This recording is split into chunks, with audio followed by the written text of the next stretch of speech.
Hello hi അസ്സലാമു അലൈക്കും, welcome back. രാവിലെ ബ്രേക്ക്ഫാസ്റ്റിന് പുട്ടായാലോ ഇന്ന്. നല്ല സോഫ്റ്റായ പുട്ട്. നമ്മളെ പുട്ടുപൊടി ഒന്നും വാങ്ങണ്ട, നമ്മളെ വീട്ടിൽ തന്നെയുള്ള തലേ ദിവസത്തെ ബാക്കി വന്ന ചോറ് വെച്ചിട്ട് നമുക്ക് അടിപൊളി സോഫ്റ്റായിട്ടുള്ള പുട്ടുണ്ടാക്കാം. പുട്ടും പഴം കൂട്ടി ഇന്ന് നമുക്ക് ബ്രേക്ക്ഫാസ്റ്റ് കഴിക്കാം. അതിനായിട്ട് ഞാൻ നല്ല സോഫ്റ്റായിട്ടുള്ള പുട്ടാണ്. അതിന് നമ്മൾ വേണ്ടത് 2 കപ്പ് ചോറാണ്. അതും തലേ ദിവസം തന്നെ ഫ്രിഡ്ജിൽ വെക്കുകയാണെന്നുണ്ടെങ്കിൽ, ഫ്രീസറിൽ വെക്കുകയാണെന്നുണ്ടെങ്കിൽ ഇതുപോലെയുള്ള സോഫ്റ്റായിട്ടുള്ള പുട്ടുണ്ടാക്കാം.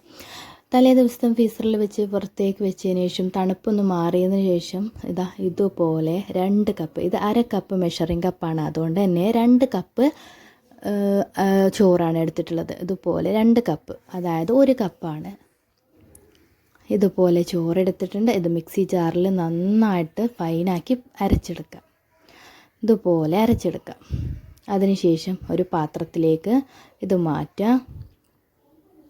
അപ്പോൾ വീഡിയോ സബ്സ്ക്രൈബ് ചെയ്യാതെ കാണുന്നവരാണെങ്കിൽ എന്തായാലും വീഡിയോ ഒന്ന് സബ്സ്ക്രൈബ് ചെയ്യാൻ മറക്കരുതേ.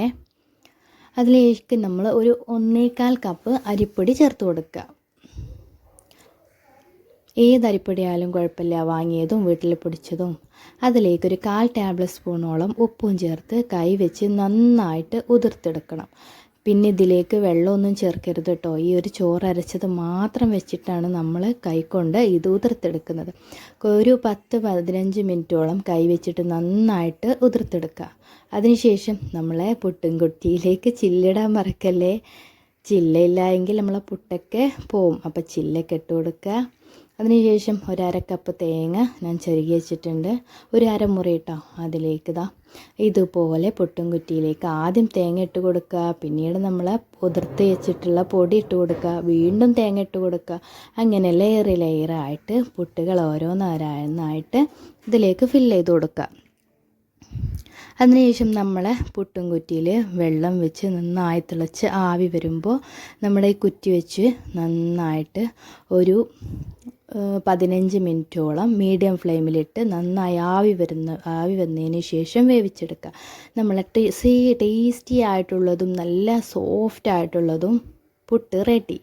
ഇനി തട്ടുകടയിലും ഒന്നും പോയി കഴിക്കണ്ട, പുട്ടുപൊടിയും വാങ്ങണ്ട, അത്രയ്ക്ക് ടേസ്റ്റുള്ള നല്ല ടേസ്റ്റി ആയിട്ടുള്ള പുട്ടാണ്.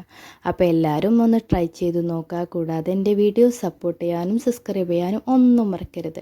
അപ്പോൾ ഇതുപോലെയുള്ള വീണ്ടും റെസിപ്പിയായിട്ട് വീണ്ടും വരാൻ. Signing out, Asna Zakir.